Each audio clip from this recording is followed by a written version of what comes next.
सभी का बहुत बहुत धन्यवाद कि आप यहाँ पधारे।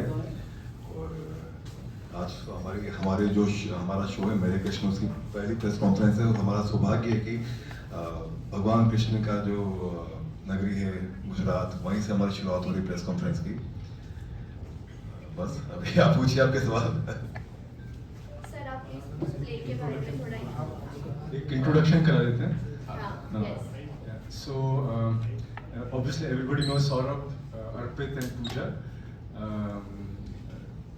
Rajiv Singh Dinkar, he's a director and co-producer, and Dr. Naresh Katyan, he's the writer of this play, and myself Vivek Gupta, I'm also one of the producers of the play.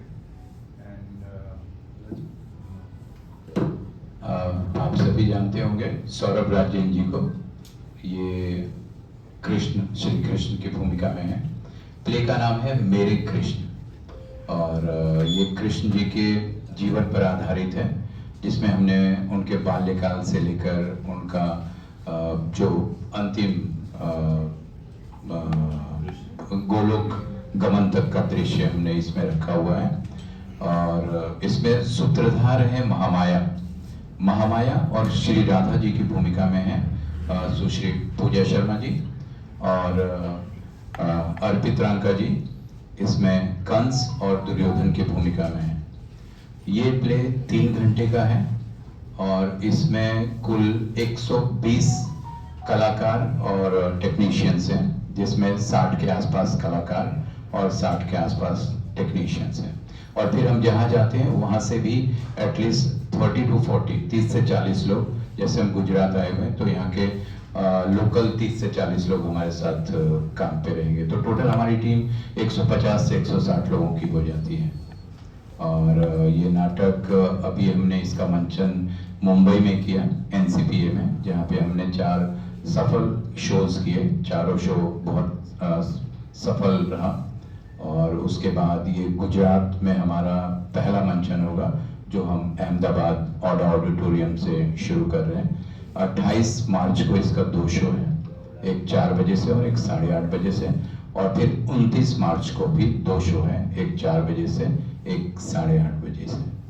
और अब आप अपना questions पूछ सकते हैं श्री सौरभ रंजन जी से, सुश्री पूजा जी से। हाँ, इसके बाद हमारा 11 और 12 अप्रैल को 4 शो वडोदरा में है, सयाजी नाट्य ग्रुप, वहाँ भी हमारे वही सैटरडे संडे 4 शोज हैं। उसके बाद हम वापस ऑडा में भी आएंगे 30th और 14th में, सैटरडे संडे ऑडा में वापस हमारे 4 शोज हैं। 13 और 14 जून के आसपास जो भी सैटरडे संडे है वो हमारा संजीव कुमार ऑडिटोरियम सूरत में भी हमारे 4 शोज हैं। और फिर राजकोट हेमुगढ़वी ऑडिटोरियम, वहाँ भी हमारे 4 शोज हैं। तो फिलहाल 2-3 महीने हम आप सबके बीच गुजरात में ही रहेंगे। और श्री कृष्ण जी का आशीर्वाद है कि नाटक बहुत अच्छा बन पड़ा है। अगर आप लोगों में से किसी ने इंस्टाग्राम पे या कहीं पे इसके रील्स देखे होंगे तो आपको भी लगा होगा। तो बस एक छोटी सी कोशिश है कि हम कुछ अच्छा करें और प्रभु श्री कृष्ण जी के बारे में जो कुछ उनका संदेश है वो हम जन जन तक पहुंचा पाए। मॉडर्न एज में रेलेवेंस कैसे रखा है आपने, खासकर राइटर जो है आपके उनसे? जी, आप सभी को नमस्कार। अब आपने पूछा क्या है? मैं बता रही हूँ कि जो अभी मॉडर्न टाइम में कृष्ण जी का आपने जो टाइटल लिया है, उसको रेलेवेंस कैसे आप रिलेट करना चाहते हैं? जी। अब मैं इस नाटक के मूल में क्या है और अपेक्षाएं क्या हैं इसकी, हमारा प्रयोजन क्या है और हमारा उद्देश्य क्या है। लगभग 2.5 वर्ष पहले इस नाटक की रचना शुरू हुई थी। क्यों हुई थी? इससे पहले भी मैं आप लोगों से मिल चुका हूं एक बार, 1.5 वर्ष पहले इसी हाल में एक दूसरे नाटक के, वो भी मैंने लिखा था, हमारे राम। इस नाटक के मूल में जो है वो भक्ति की अवधारणा है, और भक्ति की अवधारणा उस व्यक्ति की है जिसने अपना पूरा जीवन कर्म के प्रति समर्पित कर दिया है। हमारे बगल में राजीव कुमार सिंह दिनकर बैठे हैं। जिस समय उस नाटक की का लेखन भी चल रहा था और तैयारियां चल रही थी, उस समय इन्होंने ये प्रतिज्ञा की कि मैं भगवान कृष्ण पर नाटक बनाऊंगा। कृष्ण की भूमिका इस युग में इसलिए आवश्यक हो गई है, वर्तमान में इसलिए आवश्यक हो गई है कि मर्यादाएं जो भगवान राम ने स्थापित की थी, उन मर्यादाओं का बहुत क्षरण हो चुका है। व्यक्ति राम को पूजता तो है, लेकिन राम के चरित्र का अंश मात्र उसमें नहीं है। इसलिए कृष्ण की भूमिका इस समय बहुत आवश्यक हो गई है। यह होता तो दोनों तरह से, हमने बताया कि दो तरह से लिखा जाता है, एक यहां से लिखा जाता है, एक यहां से लिखा जाता है। जब यहां से लिखा जाता है तो कैरेक्टर को ध्यान में रख करके लिखा जाता है कि भाई हम अनुपम खेर के लिए लिख रहे हैं, हम अमिताभ बच्चन के लिए लिख रहे हैं, वैसे ही डायलॉग होने चाहिए। लेकिन जब यहां से लिखा जाता है तो मूल पात्र जो है उसको ध्यान में रख करके लिखा जाता है। और जब तक हम लिखते हैं, हम अगर ये लिख रहे हैं कि कृष्ण का महारास हो रहा है, तो जब तक मेरी अंतर्दृष्टि के समक्ष वो महारास होगा नहीं तो हम लिखेंगे क्या? जितनी देर तक हम वो रास के विषय में लिखेंगे, उतनी देर तक कृष्ण को मेरे सामने महारास करना ही होगा, तब हम वो लिख पाएंगे। उतनी ही देर तक महाभारत हो रहा है या बर्बरी का कोई चित्र वो आया है, तो वो दृश्य मेरे सामने अगर चल नहीं रहा है तो मैं क्या लिखूंगा? शब्दों से खिलवाड़ नहीं होता है। यहां भावनाओं की परीक्षा होती है। शब्द तो स्वयं साक्षात्कार के लिए आते हैं कि हमें रख लीजिए। काफी बरस हो गए हैं। 10 साल हो गए। नहीं, उससे कम। आई थिंक आप महाभारत के टाइम आए थे? महाभारत के टाइम आया था। उसके बाद एक शो एंकर किया था मैंने, भक्तों की भक्ति में शक्ति। उस टाइम पर भी मैं यहाँ पर आया था। आई थिंक उस बात को 6-7 साल हो गए। हम 10 साल बाद मिल रहे। अच्छा, मैं पूछना चाहूंगी, महाभारत में आपने कृष्ण का पात्र किया था और ये लाइव शो में कर रहे हैं, तो क्या आपको पर्सनली क्या डिफरेंस फील हो रहा है, ये बताइए। एज एन एक्टर, एक अभिनेता के तौर पर बहुत ही सेटिस्फाइंग फीलिंग होती है जब आप थिएटर में काम करते हैं। इसका मुझे अनुभव हाल फिलहाल में ही हुआ जब हमने मुंबई में पहली दफ़ा शो किया NCPA में।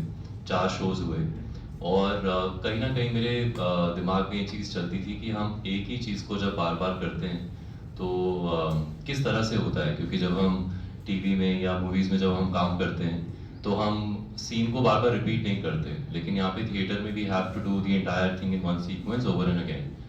लेकिन 4 शोज जब किए तब ऐसा लगा कि हर बार वो नए तरह के सीन्स थे, क्योंकि आप हमेशा 0 से स्टार्ट करते हैं।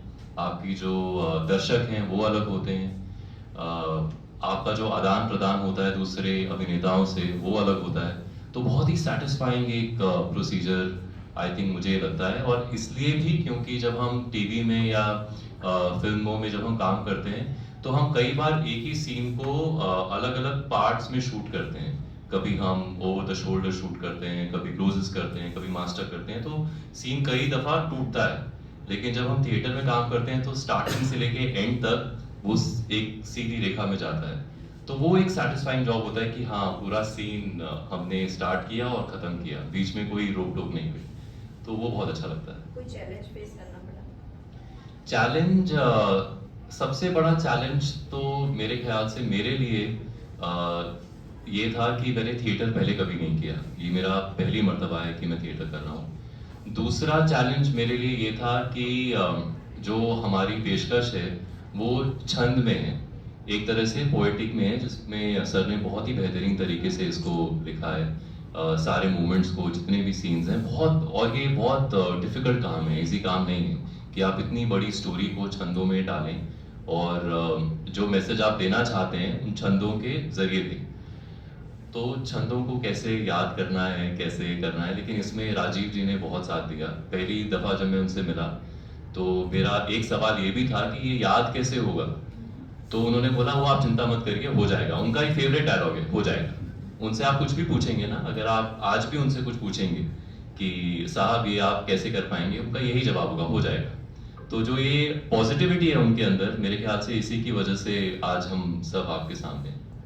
कृष्ण अवतार के इस अवतार को जीने का कितना मजा आया, कितना पर्सनली आप इसके साथ अटैच हो गए? श्री कृष्ण का किरदार तो जब भी निभाने का मौका मिला है, बहुत ही एक अलग तरह की फीलिंग आती है।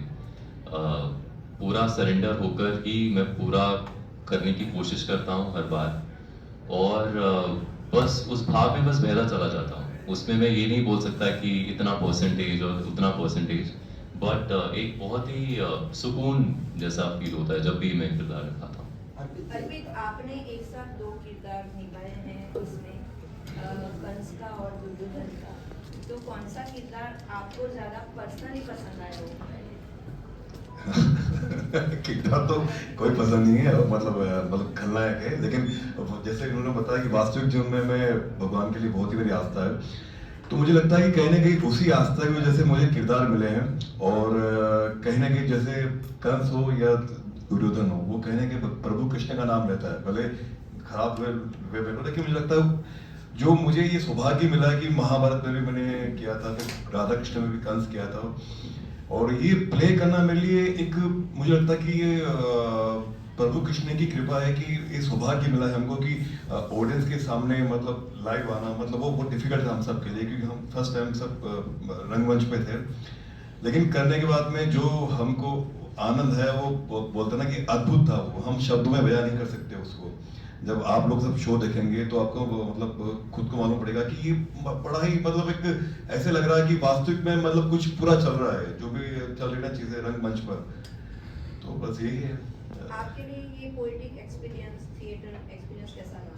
मैं वही बता रहा हूँ कि बड़ा अद्भुत था। मतलब हमने सोचा कि कैसे करेंगे, कि अब मुझे लगता है कि कोई भी एक्टर हो, अगर उसने अगर रंगमंच नहीं किया है तो वो मतलब लगता नहीं कि मतलब वो परिपूर्ण हो पाया है। तो मुझे लगता है कि रंगमंच ऐसी चीज है कि ऑडियंस सामने हो, और आप अगर एक्टिंग करें तो किरदार में करें तो बहुत डिफिकल्ट होता है, लेकिन करवाने वाला सब वो है और हम तो सब कठपुतली हैं, वो करवा रहा है, हम कर रहे हैं।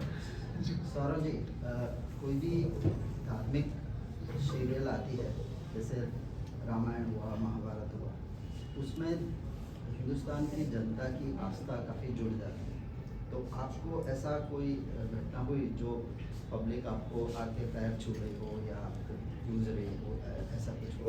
इसका जवाब मैं आपको दूंगा। सॉरी, कल की बात है, कल हम शाम को होटल में बैठे हुए थे, तो मतलब लोगों का जो प्यार है ना इसके लिए, मतलब अभी भी रोक रहा मुझे मत बोल लेकिन सीरियसली मतलब मेरी आंखों में आंसू हो जाते हैं कि मतलब वहां पर लोग मतलब जैसे देखा उसको, मतलब उनकी आंखों में आंसू, मतलब कि हम बोले कि आपको मतलब साक्षात फील करते हैं, तो वो हम सबके लिए मुझे लगता है कि मैं भी अपने आप को सौभाग्यशाली फील करता हूँ कि इसके साथ हमको काम करने का मतलब सौभाग्य मिला है, और वो मतलब शब्दों में बयान कर सकता है। मुझे आपका बताइए कमेंट्स, आपके किस चीज़ पे कमेंट्स आपने जो प्ले के लिए तैयारी की, और कैसे इस चैलेंज को आपने एक्सेप्ट किया और कैसे लग रहा है आपको? पूजा, मैं ऐड करना चाहूंगी, आपने ये कृष्ण की सखी द्रौपदी का अवतार प्ले किया हुआ है, और इसमें प्रेयसी का अवतार प्ले करने जा रही है, तो वो दोनों पात्रों का जो डिफरेंस वो आप समझाइए, क्योंकि आप ऑलरेडी द्रौपदी तो प्ले कर चुकी हैं। और ज्यादा ऐड करूं, महाकाली में शिव का किरदार सौरभ ने प्ले किया था, और आपने पूरा बताइए, तो मुझे ये भी जानना है कि बरसों से आपकी जर्नी कंटिन्यूस है, आप काफी अच्छे फ्रेंड्स हैं, तो वो एक्सपीरियंस भी कैसा रहा साथ में काम करने का? किसी ने सारे प्रश्न लिख लिए। चलिए मैं कथा का प्रारंभ करती हूँ। सबसे पहले आप सबको नमस्कार, थैंक यू यहाँ आने के लिए। और ये जर्नी जो मैंने अपनी शुरू की थिएटर की, वो पूरी समर्पण के साथ शुरू की। मैं ऐसे स्टेज पे आई जहाँ मैंने अपने आराध्य को कहा कि अब मैं, आप जहाँ मुझे भेजेंगे मैं वो एक्टिंग असाइनमेंट करूँगी, और वो जो पहली असाइनमेंट आई वो ये मेरे सामने आई, तो इसलिए मैंने इसे हाँ कहा।